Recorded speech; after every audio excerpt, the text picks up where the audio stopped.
There comes a moment in every connection when masks begin to slip, and what was hidden in the shadows steps into the light.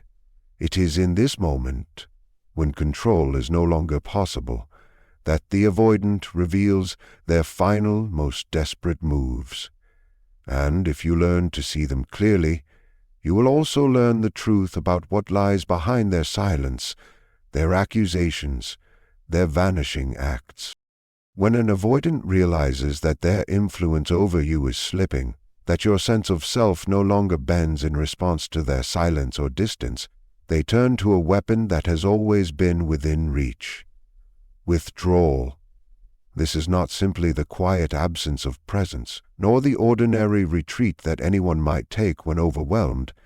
It is an intentional retreat, sharpened like a blade, and it functions as punishment. To the avoidant, the act of withholding themselves becomes the last desperate grasp at power, the final attempt to restore the imbalance that once kept them safe in the dynamic. What is most striking is how subtle it often appears, for it disguises itself as indifference. Yet beneath that cloak lies a calculated maneuver designed to fracture the stability you have regained. Withdrawal, in this sense, operates like a mirror that reflects not your image but your doubts. Silence becomes their language, a language that speaks louder than words because it denies you the possibility of dialogue. The absence of response is not neutral. It creates a vacuum, and in that vacuum you are left to question yourself. Did you push too far? Did you demand too much? The avoidant knows that in your search for meaning, you may begin to internalize the idea that you are somehow the cause of their retreat. This is precisely the psychological trap. They withdraw, not only to protect themselves from vulnerability, but also to destabilize your confidence, keeping you tethered to them even as they pull away. What makes this withdrawal particularly punishing is its invisibility to outsiders. A stranger might see only distance, a simple lack of communication, but to the one entangled, the withdrawal is felt like a storm that leaves no trace on the surface but erodes the foundation underneath. It communicates rejection without words, abandonment without closure, and the subtle suggestion that your need for connection is somehow excessive. This silent treatment corrodes because it plays on the most primal of human fears, the fear of being unseen and unheard. In this way, the avoidant weaponizes absence as if it were presence, turning stillness into a form of control. There is also a paradox hidden in this act. The avoidant, terrified of losing control, believes that retreating will restore their dominance, that their absence will draw you back in desperation. Yet what they fear most, the confrontation with intimacy and exposure, is exactly what their withdrawal forces upon them internally. They must sit within their own silence, haunted by the reality that their hold on you is breaking. In this, their punishment is double-edged. They imagine themselves in control, but in truth they are controlled by their own inability to remain vulnerable.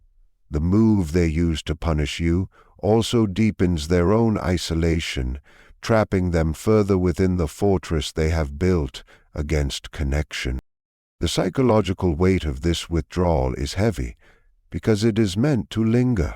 Words can be refuted, accusations can be answered, but silence leaves only the echo of your own insecurities. It is in that echo that the avoidant hopes you will falter, that you will once again turn toward them, bending to their rhythm, and give back the control they have lost. It is not the withdrawal itself that wounds most deeply, but the way it leaves you to wage war against yourself. That is the hidden cruelty of this move. The avoidant does not need to strike directly. They simply step back, and in that stepping back, they hope your own mind will do the work of breaking you. When the avoidant can no longer maintain their control through distance or withdrawal, another defense emerges from the shadows: projection of blame. This is not merely a tactic of convenience, but a psychological necessity born from the inability to face their own inner conflicts. To the avoidant, admitting fault, weakness, or vulnerability is a threat to the fragile structure they have built around themselves. Rather than risk the collapse of that structure, they shift the weight of their unresolved pain onto another, most often the one who has dared to get close. Projection becomes their shield, but it is also their weapon, for it not only deflects responsibility, but also inflicts guilt and confusion on the other. Projection is insidious because it disguises the avoidant's inner struggles as your flaws. Their fear of abandonment becomes your supposed clinginess. Their inability to open up is painted as your lack of understanding. Their suppressed anger finds expression in accusations of your hostility. Each fragment of their disowned self is hurled outward, transforming their partner or loved one into a living container of their denied emotion. In this way, the avoidant protects their carefully guarded self-image, keeping the illusion intact that they are detached, rational, and in control. What they cannot bear to acknowledge within, they make you carry. The cruelty of projection lies in how convincingly it can be delivered. The avoidant often believes their own narrative, which makes their accusations feel authentic, even logical. If you are empathetic or introspective, you may begin to question yourself, wondering if you truly are the source of the problem. This doubt is exactly what the avoidant relies on. By projecting blame, they not only escape accountability, but also plant seeds of insecurity in you, keeping you off balance and at times even apologizing for wounds you did not inflict. It is a subtle rewriting of reality, one that erodes trust in your own perceptions. This mechanism is deeply rooted in the avoidant's fear of intimacy.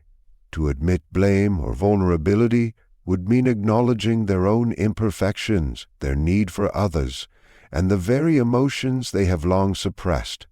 That recognition feels intolerable, threatening to expose them to the rawness of dependency they have worked so hard to deny. So, instead of looking inward, they turn the gaze outward. You become the flawed one, the one who demands too much, the one who fails to understand. In this inverted reality, they remain safe, untouched by the confrontation with their inner self. Yet, projection is not only about safety, it is also about control. When you accept their version of events, even momentarily, you give them the power to define the narrative of the relationship. They become the judge, and you the defendant, constantly defending your intentions and justifying your actions. This shifts the dynamic back into their favor, restoring the imbalance they depend upon, even when their accusations seem irrational. The sheer persistence of their projection can wear you down, making you doubt what you know to be true. But beneath this strategy lies fragility. Every act of projection betrays the reality that the avoidant is at war with themselves. The traits they see in you are the very traits they cannot face within. Your supposed intensity mirrors their repressed longing. Your alleged selfishness reflects their own inability to give. Your perceived flaws are, in truth, fragments of their own disowned psyche. What they condemn in you is often the unacknowledged truth about themselves. By projecting, they try to exile these truths from their consciousness, but in reality, they only push them into the space between you, poisoning the connection with distorted reflections. The cycle of projection leaves scars because it undermines not only the relationship, but also your relationship with yourself. It teaches you to doubt your instincts, to second-guess your emotions, and to carry burdens that were never yours. The avoidant, unable to carry their own shadows, leaves you bearing them instead. And while this preserves their illusion of control, it also ensures they remain disconnected, trapped in the endless loop of running from themselves. Devaluation is the stage where the avoidant begins dismantling the very image of you that once held their admiration, affection, or at least a sense of fascination. When control slips from their grasp, when they feel your independence rising and your willingness to submit diminishing, they resort to this destructive act. It is not random cruelty, but rather a psychological maneuver that allows them to justify the emotional detachment they have already begun to cultivate. To continue seeing you as valuable, strong, or significant would force them to acknowledge what they are losing, and such acknowledgement would awaken grief, regret, or even shame. Instead, they strip you of worth in their eyes, convincing themselves that the bond was never as meaningful as it once seemed. Devaluation can appear in subtle gestures at first, almost imperceptible shifts that chip away at your sense of importance. Compliments that once came easily are replaced with criticism, sometimes veiled in sarcasm or disguised as jokes. Qualities they once praised, your passion, your intensity, your empathy, are reframed as flaws, now called neediness, drama, or weakness. In this reframing, they create a distorted narrative where what was once admirable becomes a liability. This shift is rarely about you. It is about their need to detach without confronting the pain of their own limitations. By lowering your value in their internal story, they reduce the cost of leaving you behind. The process of devaluation is powerful because it strikes at the core of human connection. To feel unseen or misrepresented by someone who once seemed to understand you is deeply unsettling. The avoidant uses this disruption to maintain control. If they can convince you, even in part, that you are less significant, then the ground beneath your feet becomes unstable. You may begin questioning yourself, striving to prove your worth again, or trying to recover the admiration that has been withdrawn. This dynamic places the avoidant back in the role of arbiter of value, the one who decides whether you are worthy of closeness or not. It allows them to manipulate without overt aggression, using perception itself as a weapon. At a deeper psychological level, this devaluation reflects the avoidant's own fractured relationship with intimacy. To idealize you fully would mean allowing themselves to invest emotionally, which is a risk they cannot tolerate. To lose control over you would mean confronting the reality that you have become an independent force in their life, one they cannot contain. Devaluation becomes a shield against this threat. By convincing themselves that you are less than they thought, they avoid the pain of admitting how much you mattered. The less you seem to them, the less vulnerable they feel to the wound of losing you. Yet, in devaluing you, the avoidant also reveals their own internal conflict. The very qualities they attack are often those they secretly crave. Your openness highlights their guardedness. Your willingness to love exposes their fear of dependency. Your strength reflects their avoidance of vulnerability. The devaluation is not an honest appraisal of you, but a projection of their own discomfort, an attempt to dismantle what reminds them of their unmet needs. In this way, devaluation serves not only as a defense against losing control, but also as a mirror of their unresolved struggles with closeness. The cruelty of this tactic is amplified by its erasure of history. The warmth, the connection, the moments of genuine intimacy are rewritten or minimized. They may claim it was never real, or that you misunderstood, or that they were simply being polite when they once showed affection. This rewriting distorts your memory and can leave you questioning the validity of your experience. It is as though the foundation you stood on was pulled away, leaving you to wonder whether the relationship ever had meaning at all. Such erasure is not merely a coping mechanism for them. It becomes a destabilizing wound for you, one that strikes at the very narrative of your life. Devaluation, then, is not simply about diminishing you in their eyes, but about controlling the story. By reducing your significance, they regain the power they lost when you could no longer be manipulated by silence or withdrawal. It allows them to discard without facing the full emotional weight of what they are discarding. In their mind, they do not lose something precious. They simply release something unworthy. This reframe protects them from pain, but inflicts it upon you, leaving you with the burden of reconciling their dismissal with your lived reality. The disappearing act is one of the most haunting maneuvers an avoidant uses when their grip over another can no longer be maintained. It is not merely the end of communication, nor the natural drifting apart that happens in many relationships. It is an erasure, a vanishing that leaves no trace, a deliberate act of rewriting reality where the bond that once existed is denied, as though it were a figment of imagination. This tactic is both a defense mechanism and a final assertion of control. By removing themselves suddenly and completely, the avoidant dictates the terms of separation, ensuring that they never have to confront the vulnerability of farewell or the exposure of genuine closure.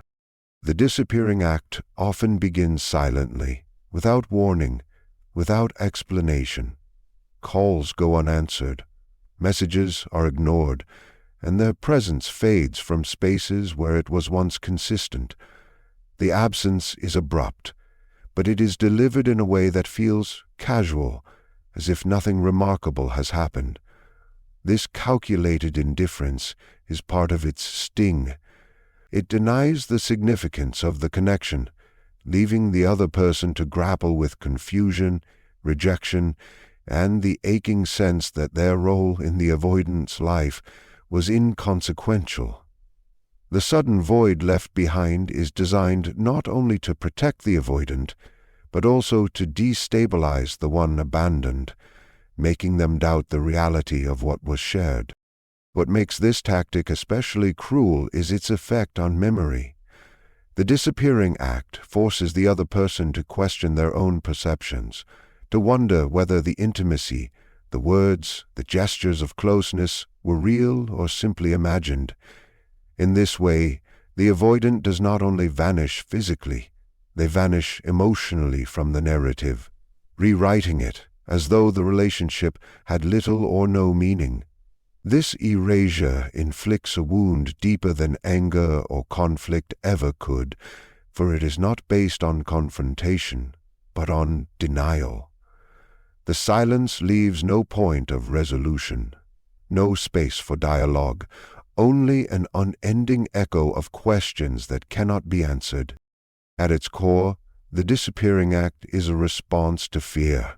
For the avoidant, closeness represents exposure, and exposure is intolerable. When they sense that their strategies of withdrawal or projection no longer yield the desired control, they resort to disappearing entirely, believing that this absolves them of vulnerability. Yet this act does not free them.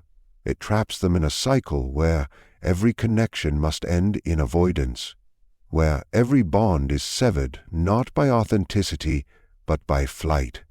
The disappearing act is not strength, but surrender to fear, a refusal to face the discomfort of intimacy and the accountability of human relationship. Still, the disappearing act is not only about escape. It is also about power.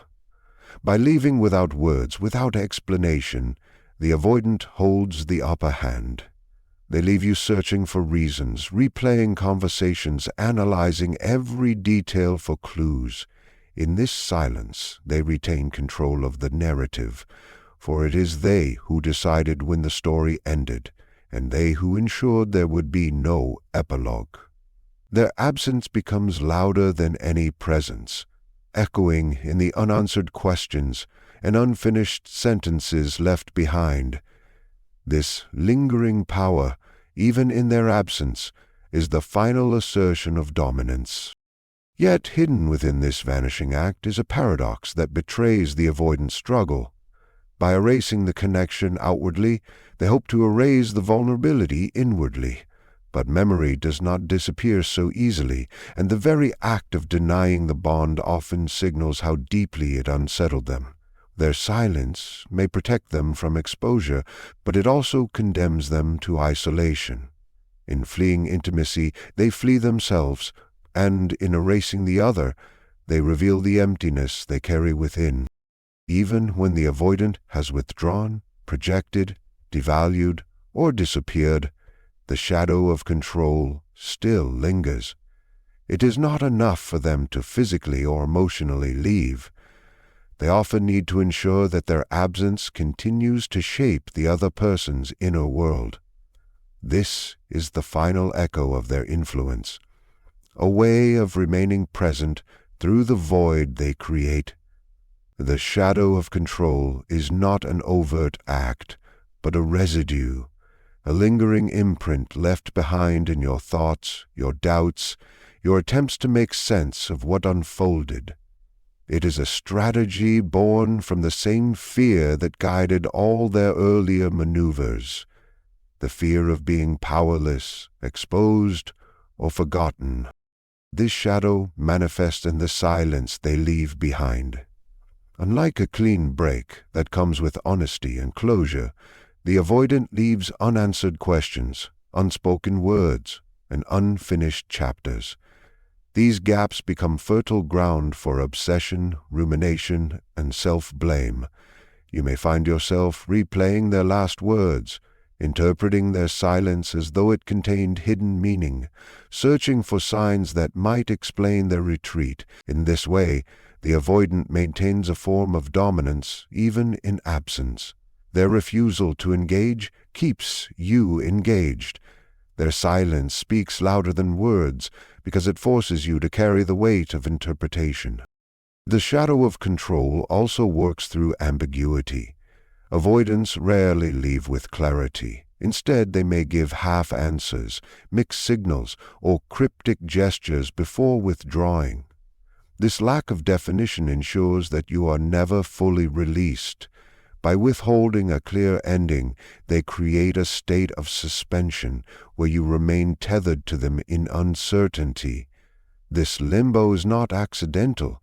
It preserves their influence. If you are still wondering, still searching, still trying to decode their motives, then in some sense they still hold power over your mind. At a deeper level, this lingering control is tied to the avoidant's own inability to resolve their inner conflicts. They cannot fully sever because they have never fully engaged. Their strategy has always been to hover at the edge of intimacy, present yet distant, close yet unreachable. When they leave, they reproduce this same pattern. They vanish yet leave traces, ensuring that the connection is never fully alive nor fully dead. This ambiguity mirrors the ambivalence within themselves, the longing for closeness they cannot admit, and the terror of exposure they cannot overcome. The shadow of control is not just a tactic against you. It is the reflection of their unfinished struggle with themselves. What makes this stage particularly difficult for those entangled with an avoidant is that it feels invisible. Unlike open conflict or direct manipulation, the shadow of control operates internally, in the thoughts you cannot quiet, in the questions that haunt your silence.